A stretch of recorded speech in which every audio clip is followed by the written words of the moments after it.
It's back to the ABERS summit now, and an issue that will touch many across the business spectrum: food security. Over from Washington is Dr. Mark Rosegrant, Director of the International Food Policy Research Institute, with a pretty big model that looks at the market for crops and livestock in 2050, taking in 115 countries and 48 agricultural commodities. I spoke with him earlier. Dr. Mark Rosegrant, thanks for joining us. Thanks, glad to be here. I'm very interested in your complex impact model with all its inputs of yields and prices and areas. What it's saying, I think, is that demand and supply are becoming more and more closely linked. Yes, that's correct. What we're seeing is quite rapid growth in demand coming up due to increased income, particularly in the developing countries, continued population growth, and urbanization also, which is going to shift demand towards higher valued crops. At the same time, the supply side is quite constrained due to water scarcity, land resource scarcity, and lack of investment in agricultural productivity growth. The key to supply seems to be all about yield improvement. There seems to be very little increase in land area. That's right. There's very little potential in most of the world to expand the land area for agricultural crops. A little bit in Brazil and Argentina and a couple of other countries in Latin America, and some potential in Africa, but there it's mostly not very high-quality land. So we really are dependent in getting yield growth going faster. Now, you also say there will be actually fewer millions at risk of hunger in 2050 than today, 870 million down to 700 million. That seems quite optimistic, given that we will be a total of 9 billion in terms of world population. Well, yeah, that has to be put in perspective, though. For example, during this last 15 to 20 years, the Millennium Development Goals, we're talking about cutting the number of people at risk of hunger. And here we're seeing over a 40-year period, only a very, maybe 10% improvement. So it really isn't very good performance given the long time period we're looking at. Your model also shows just how sensitive prices are to an energy shock. I think you use a doubling of oil prices by 2050, which is a really possible scenario, I'd have thought. Yes, I think that's one of the things that is actually quite worrisome, that when we're seeing now another run-up in energy prices, and it looks like energy prices could stay quite strong for the foreseeable futures.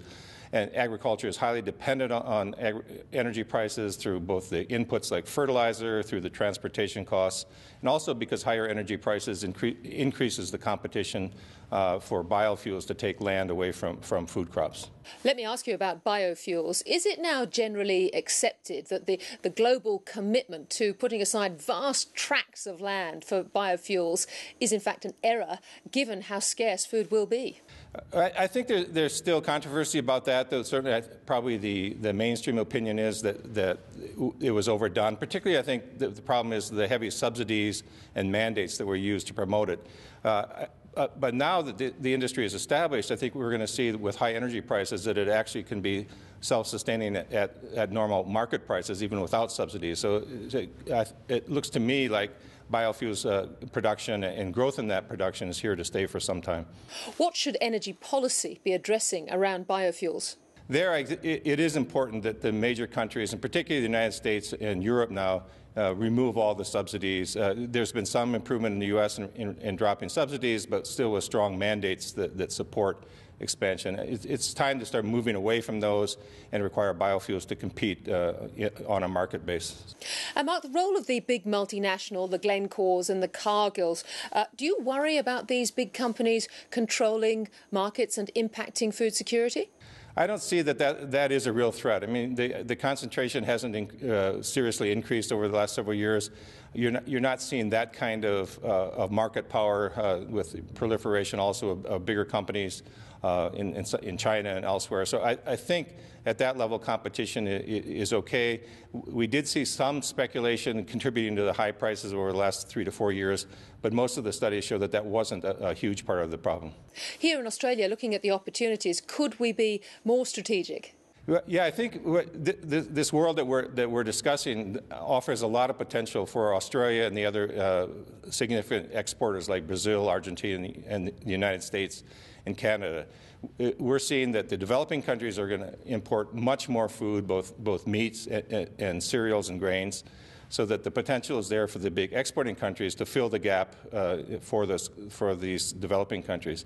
And I think in Australia, to get the biggest benefits, should further increase their efforts on agricultural productivity growth and building on the already very strong efficiency of the agricultural sector here. So I think there's real potential there for Australia to get ahead on innovation to penetrate these growing markets. And R&D, I guess. Yeah, R&D is really the way to go. Dr. Mark Rosegrant, thank you very much for your time.